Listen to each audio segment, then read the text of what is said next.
Hello, everybody, and welcome back to the Golf Chat Show live. As you can see, I'm joined by three members from Stockport Golf Club. We've got Ian Kells, Sam Prince, and Dave Peel. Great to have you on the show, guys. Thank you. Cheers, Alex. Cheers, Alex. Now, we've all been speculating on here for probably about 4 weeks now. Oh, when are we going back to play golf? Well, today was that day. Like, we were back playing golf. Indeed. It was. Well, I was. These boys wasn't. No, we weren't playing. So, in terms of playing golf, like a lot of members will just get to the golf course and think, all right, it's open, we're ready to go. But there's been a lot of work behind the scenes to organise everything. From the course with you, Dave, I know you've been working closely with the greenkeepers. And you, Ian, you've been working really closely with trying to get the tee booking system sorted and all that. So just tell people what goes into it behind the scenes. We'll start with you, Ian. Okay, well, up until Sunday, about 10 to 7, no matter what you read on any of the golf magazines or online systems was saying there is no chance of us starting before the 1st of June.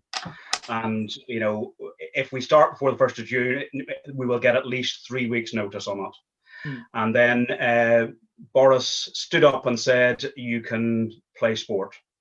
Now, personally, I think what he was trying to say there, because he was talking about parks at the time, was if you can kick a football with your kids and that sort of thing in a park. But once he had opened Pandora's box, then effectively all systems were go, and Twittersphere and WhatsApp and everything went absolutely ballistic. We're back playing golf from Wednesday. So we had to sort of very quickly start putting protocols together. If you think about the most important thing with the decisions that we're trying to make here, yes, we want to get people out playing golf, but the most important decision with any of this is we want to keep our staff safe, we want to keep our members safe, and we want to keep their families safe. And that is the most important thing to us. You know, we could make a mistake on something else, maybe, you know, use the wrong fertilizer on a green or that sort of stuff there, and it's fixable. If we get this wrong, it's not fixable. So we had to come up with a fairly tight protocol. It's not about us trying to tell people what to do. It's about us trying to make sure that they stay safe.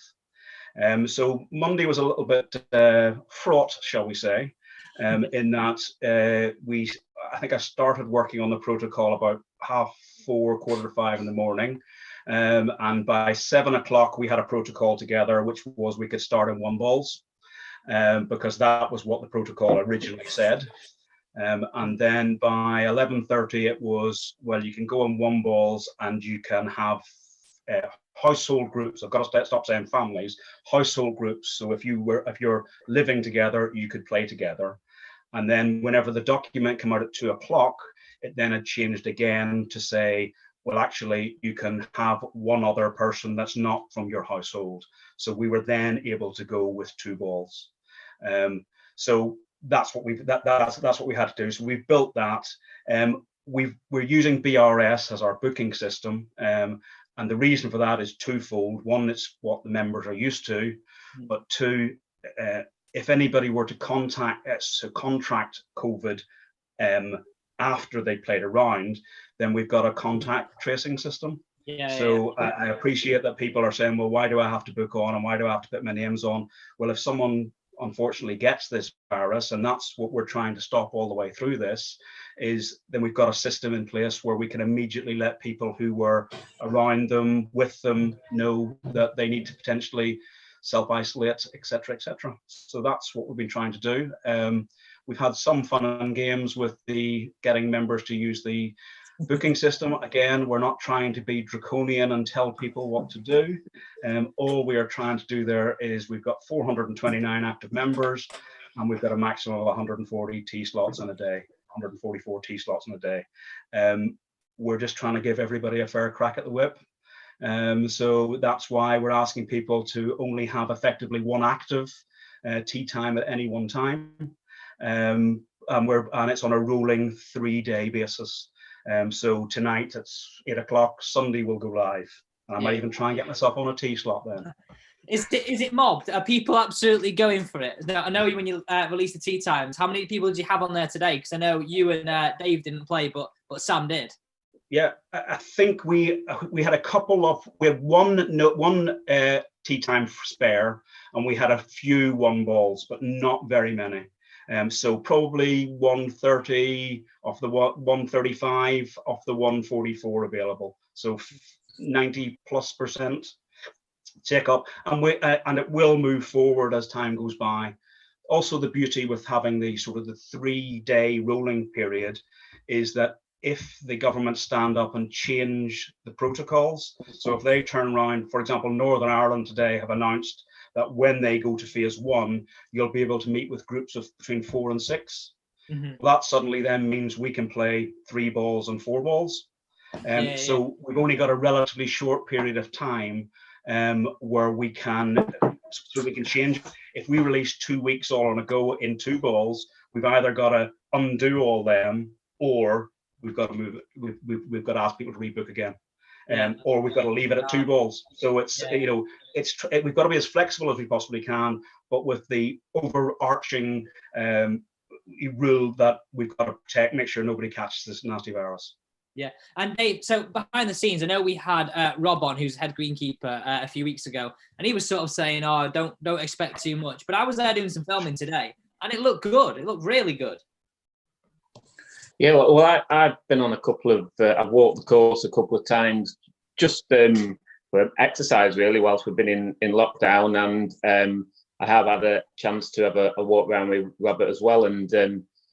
The work that they've done during this period, I think, is bearing fruit now, because the reaction today from the members and on social media about the course was brilliant. Sam's obviously played, so he can talk about that. But by all accounts, the presentation, the condition was superb. So congratulations to them guys, and also to Ian and the committee at Stockport, who've done an amazing job of getting this sorted in such a short space of time.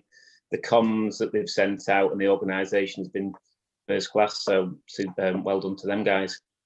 Because I know you say such a short space of time, because I wasn't expecting him to let us out, and I don't think the PJ were either, because I didn't get an email today which said you can now start teaching as long as it's outside. Encourage on-course lessons and all these things, whereas I think they were expecting, like what you said earlier, like we were looking at June at the earliest. Yeah, I would agree. You know, this came as a bit of a bolt from the blue. I'm quite happy that it has done. We've got lots of our members now happy that they're out swinging golf club, and you know, but it has happened quicker than we expected. Yes. So Sam, what was it like? Go on. Did you actually play any good golf either as well? I surprised myself, to be fair. My driving was good, but putting weren't too good, which I expected. But the condition of the course was, honestly, it was unbelievable. Like I walked it about 10 days ago and it looked quite good. Like we spoke about the greens getting a little bit bigger and whatnot, but like even them, even over that like short period, they look a lot better. And the condition of it, the presentation was obviously the best I've seen it all year, and it was unbelievable, to be fair. The firmness of the fairways and the greens were still taking, receptive, and it was class, really good. I've not got a bad word to say about it, to be honest. I think Rob, when he was on here a couple of weeks ago, didn't give himself enough credit for the work he had been doing, to be honest. No, exactly my thought. I thought going there, yeah, you might have a few bit of rough edges, but everything was just like they've had a full staff almost. Yeah, it was perfect, honestly. I was going to say, bear in mind, we've actually only had 3 greenkeepers on. We've only had Robert, Chris and Justin, and then Jack working on the machines. So we've actually had half our green staff out. So I think they've done a tremendous job in extremely difficult circumstances. So a lot of people will be watching this now going, well, okay, we're maybe watching from Ireland or elsewhere. So how did it work today? I know you said there's a book online, but did you turn up? Was it straight to the tee? Or did you kind of meet in your 2 ball somewhere at a distance? How did it work? People basically, if anybody wanted to go to the nets, we've got the 3 nets. The middle net's been taken out of play, again, for social distancing purposes. Because there was 10-minute slots and you were only coming 20 minutes, there was probably only 6 or 8 people round the clubhouse, so they could socially distance. So they went from the nets, so you would have the two in the nets, then probably went on to the putting green, and then came through to the tee. So effectively, if they had 10 minutes in the net, 10 minutes in the putting green, they were then ready to go off the tee. And 99% were bang on time and obviously raring to go. So it was good. Dave, when are you going to get out and play? Hopefully at weekend, if I can. That's the plan. Again, booking. I'll just book on the system and I'll try and get out this weekend. It's going to be tricky with work this week, so sometime this weekend I'd like to be on the course. Feel a bit jealous of the guys who've been out today, and obviously they've had a nice weather for it as well. Yeah, I mean, it was class out there. I even saw them ironing the greens, which is not something I was expecting to see either. Yes, yeah, Robert. I saw Robert out ironing the greens, trying desperately to keep ahead of captain and president, who obviously teed off first. So they were scampering ahead. Whenever I arrived about 6:30, they were doing 3 and 4. So they were, an hour later, they were further on up the course, and obviously, I think the captain caught them around about 14, I think, but that was what it was. And again, it seemed to work okay, and we've got it all to do again tomorrow. So is it going to just be from the first? Is that how it's going to work? You're just going to always just be from the first, give the green staff chance to get out? Yeah, as it stands at the moment, we're just following the guidelines that we've currently got, which is, we've got to try and do that. We've got to think about the safety of not just our members, but also about our staff as well. So we can't have, golf balls landing on them or near them. It just wouldn't be fair. So and the guys, hopefully over the coming weeks, as things start to relax a bit, we may well get the rest of the team back in again, and we won't be under the same amount of pressure. But yeah, as it stands at the moment, until we get we are ready to relax things as soon as we can. But at the moment, yes, we're going to keep to the 1T. Because I know Stockport, I don't think they're taking any visitors at the minute, are they? I don't. No. But I didn't think golf clubs were allowed visitors at all. But then I saw something on social media that said Style Golf Club, you can pay and play. Because a lot of my friends, they aren't members of golf clubs. They're on furlough at the minute thinking, all right, great, this weather's sun's out, I want to go on a golf. So they can go and get a tea time there. Now, is that right? Or have I just dobbed them in there? I don't know. I think some courses are allowing it. We've got 429 members who are actively want to play, and I think if we said as a committee that we were going to let them let visitors on the course, I think we would be hung, drawn, and quartered. Yeah, I agree. Absolutely. Sam, when are you down next then to play? Tomorrow lunchtime. Bloody hell, how'd you get on tomorrow? I thought you were going to have 1T time. No, well, you can book on at 7 o'clock tonight, and it's already been done. Apparently, that's what I've been told. So, I'll be playing every day until I go back to work. Every single day. Who you play with tomorrow? You can also book a tea time after you've played the one that you've got. Yeah, I've done that. Sam was the first one out. Sam was the second one out today. And I know why, so he can then get back in again and book his next tea time. And that's fine. Right. People have had a chance. Absolute dirty tactics. I know, to be fair, I was home for 11:30. I didn't know what to do with the rest of my day. I even went to the driving range. Mark Johnson there? He had already been this morning. He said he was tight. He went and played at 2 o'clock, and he said he was a bit fatigued and tired. He hit that many balls this morning. Yeah, I had a note through earlier on saying he's really pleased he managed to hit the 17th fairway with his driver. There is a rumour saying that he was aiming for the 13th green at the time. Yeah, he said he hit the first as well, but I don't know whether to believe him. Yeah, I think he might have chunked his 5-iron though. Yeah, I believe so. Yeah, but no. As for the social distancing on the golf course, though, it's easy. It's just you don't feel like you're doing much different, to be honest. Obviously, there's a couple of things you make sure you don't do, but you could probably go in 3s and 4s quite comfortably, to be honest. How was it like going and getting your ball from the hole? Because they're probably the only point there and standing on the tee where it could get not dangerous. Well, I guess dangerous is probably the word. To be fair, the way they've done the holes on, sometimes it just kind of hit the flag and bounced off, but because the things were turned up, the holes were turned up, you could just literally pick your ball out the hole, sort of thing, to be honest. But I didn't hole that many putts, so I didn't really have to pull my ball out the hole. But no, it was. What was it like when you hit your putt, did you have to get out of the way of your playing partner, make sure you were at safe distance? No, not really, because after that, like, I don't know if people are holing out and stuff, but say we hit our putts, we just kind of pick them up and I just moved to the next tee, that sort of thing anyway, to be honest. So it was no issue for me and the lad that I played with today, to be fair. So, you know, there was no like putting in from 2 foot, that kind of stuff. It was just literally pick it up and on you go. Because I know the golf course is in great shape. So in theory, there's probably no reason why comps couldn't go ahead. Have you guys got any plans to comps, or is it just going to be social golf? Well, again, at the moment, we're following the protocol, which is that, you know, we're not allowed to have competitions. One of the things that we have done is we've asked all the gents anyway have sent their names in for the knockouts, because again, for me, the difference between a singles, as long as it's a singles knockout and going in pairs, and going for a social round, if I happen to draw Dave or Sam in a singles match, the difference would be relative. You know, there's no difference to that, as long as people remain sensible. You know, don't make them putt out from 4 inches because you know there's a chance it might horseshoe the hole, and agree with yourselves before you go out. You know, that whether you're playing the bunkers as the ball lies in them because they may not have been fully raked, or there might be footprints in them.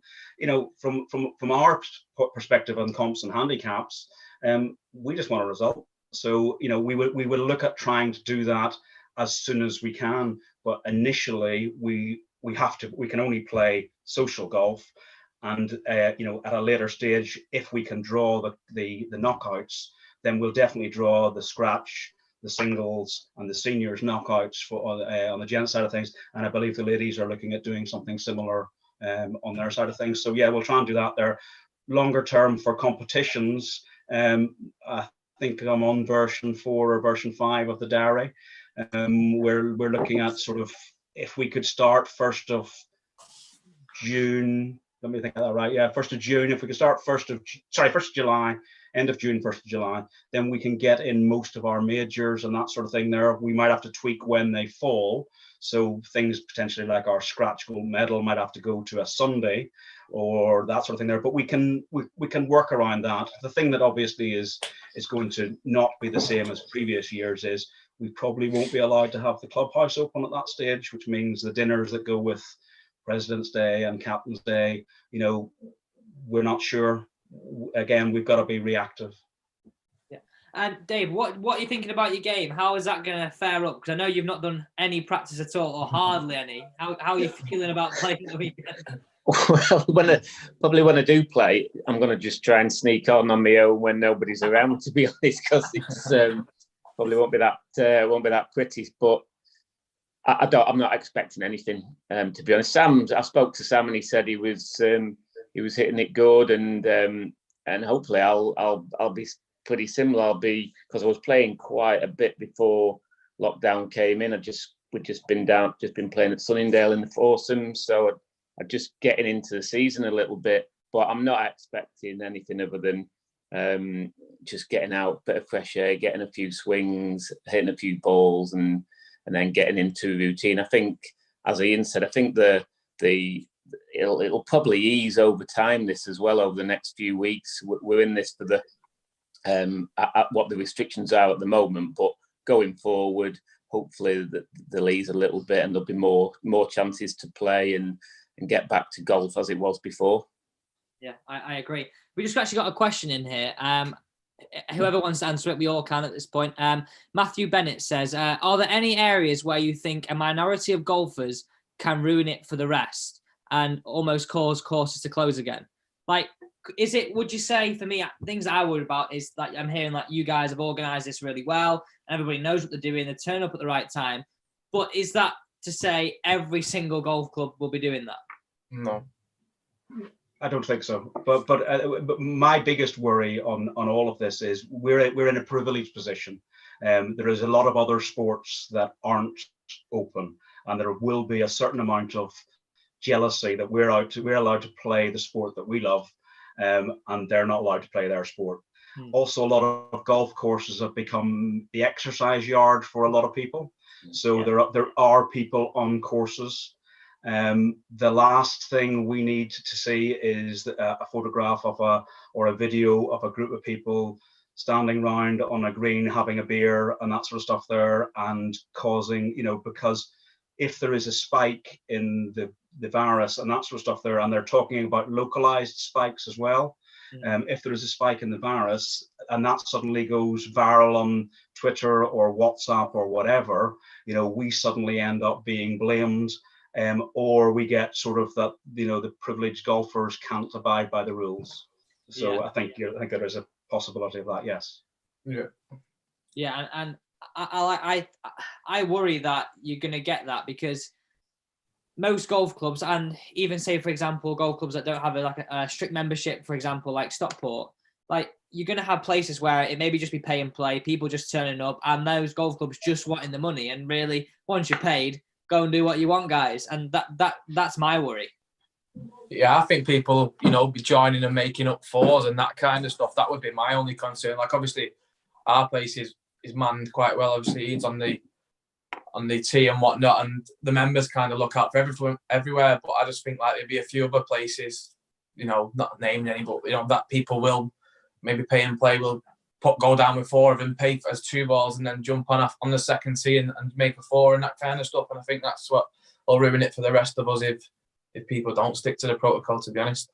Yeah, I definitely agree. And then that could close the region everywhere. Yeah, could close all of them.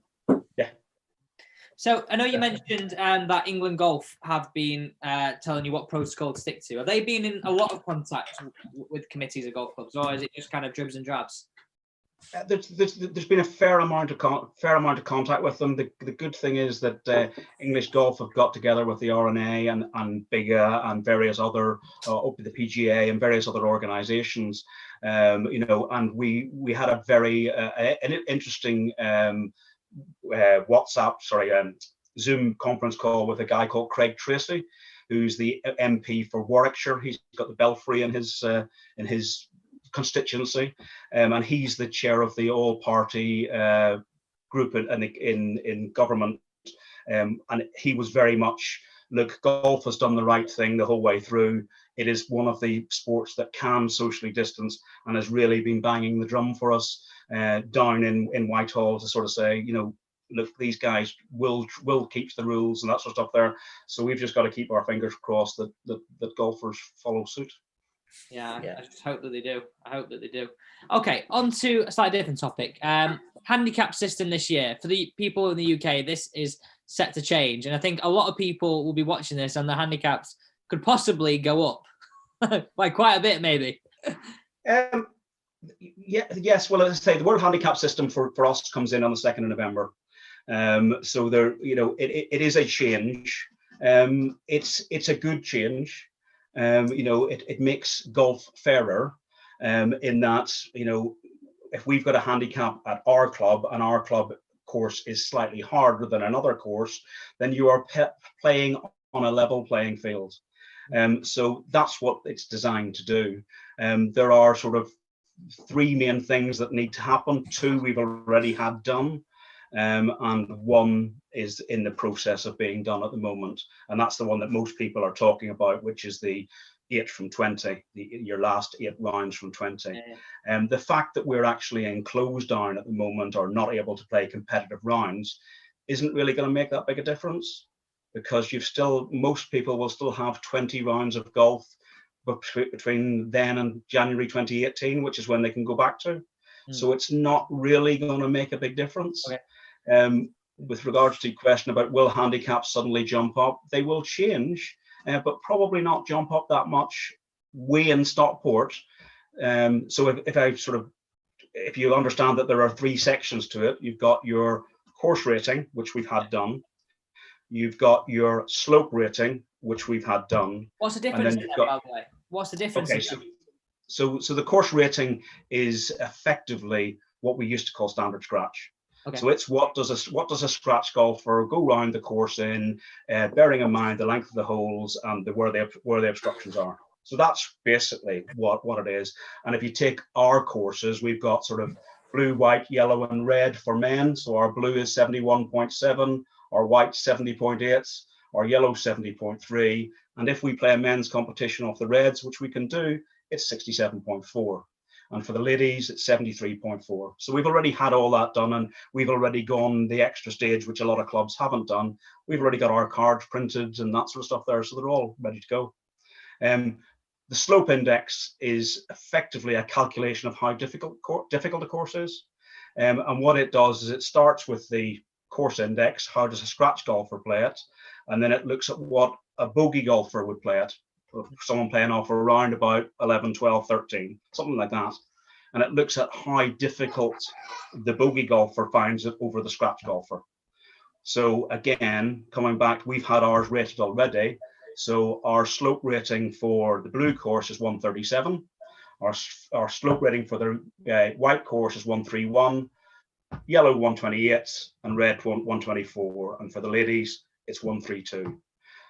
Those are just lots and lots of numbers now, but if I give you an example, your handicap index, the first thing to say is that at Stockport, our handicap index for most of us will be lower than our playing handicaps, because every single one of our slope ratings is higher than an average course. So whether you're looking at the ladies course or whether you're looking at the gents playing on the red course, it's higher than the average course. So if I took someone, without going into how you get to the handicap index and that sort of stuff there, if I took someone who's playing off 11, a guy who's got a handicap index of 11.3, and there's a reason why I picked that number, 11.3 on, if it was a gentleman playing off 11.3, then he would get a handicap of 13, a playing handicap of 14 playing off the blue course, 13 playing off the white course, 13 playing off the yellow course,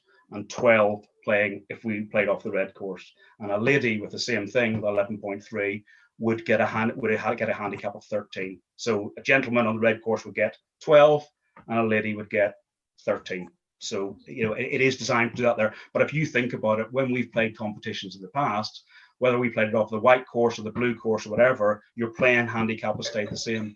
It won't do that anymore. And what it means is whenever you go and play an away course, if you've played in Spain or America, you'll have seen these multicolored charts on the wall. You go down and do across. That's how the handicap index works. Guys,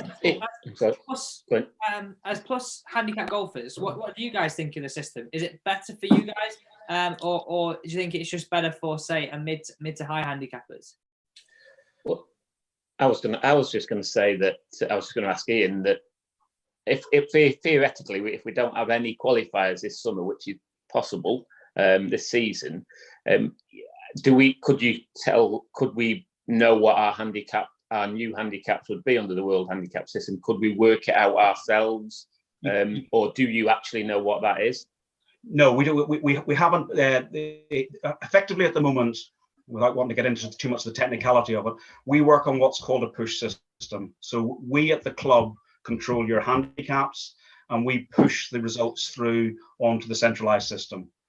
When it changes, it will be a pull system. So your scores will immediately go on to the centralized system, and then we will pull your handicaps off the system. So at the moment, we haven't got we don't know what anybody's handicaps indexes are. We could work it out. You could go back and work it out if you looked at every single competition that you've played and you knew the difference between the standard scratch and the competition standard scratch. But it would be a massive.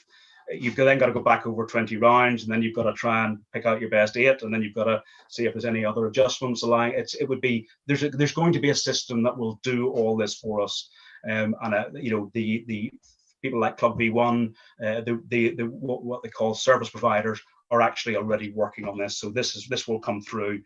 If we had been playing, you would have started to see probably in the middle of the summertime that you would start seeing your handicap index on the top of your card, but it wouldn't be active yet. So guys, what do you think of that then? Do you think it's a good thing for golf? I know Ian used to make it a bit more fairer, but as plus handicap golfers, what do you guys think?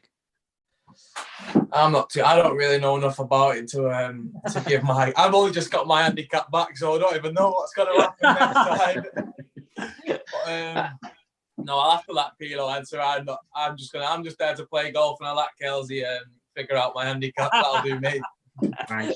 Well, it's from my understanding, it's average of your best 8 of your last 20. So I would have thought, but I won't be able to work it out, that the better players' handicap will probably go down, I would imagine. Again, depending on the courses that they play, because at the minute the system is obviously works out on the points compared to the standard scratch. So I would have thought that's how it would. I'm expecting my handicap to come down because I had some good rounds last year. But when I've played in quite good amateur events in the past, and a lot of the lads who have come over from the European, like the handicaps have been ridiculously low, and I've played with some of them, and I'm not gonna lie, you have to ask yourself how they've got to that kind of handicap, if I'm being honest. So if that's how it's gonna work, then I'd agree with Pilo and say it's definitely gonna reduce our handicaps if you can pick your better scores. So yeah, definitely. And it means a lot of people, well, more people could be going for like Lytham Trophy, British Am. It means the ballot's probably going to be even lower than it normally is. Yeah. Might get a few more British people and English people being able to play it, though. That's probably a thing that'll benefit the British lads, definitely. Yeah, it brings it all uniform, doesn't it? That the whole it's be a world system, so everybody will be on the same level. I possibly think that the better players, possibly handicaps, might come down a little bit, because I agree with Sam. I've played in events and I've played with lads off +4, and I'm thinking they're not even a scratch handicapper. So how does that work? But it's obviously they're playing off that system. And it could well have been the course that they're playing on. If that was an easier course, then that's dragged their handicap down. We've all been, not being a good enough player, but whenever you play for clubs and that sort of thing, there sometimes you will come across a team and get battered because their handicaps, don't make sense compared to our handicaps. That's what it's designed to try and level out. Yeah. Well, guys, thanks so much for your time. I really appreciate it. Cheers, mate. Nice one. Now, with it going back to normal, potentially we might not be doing this every single night, because we may actually have some sort of normal life back. Hopefully, we'll be lifting all restrictions as soon as we possibly can. Hopefully. Yeah, hope so. Well, guys, stay safe, and thanks so much for coming on. Thank you. Cheers, Alex. Cheers, mate. Nice one. Thanks for watching the Golf Chat Show this evening. As always, do appreciate you watching and joining in and answering all the questions down below. If you did enjoy the content, guys, please do hit that thumbs up button as well as that subscribe button. I'll see you tomorrow evening at 7 p.m.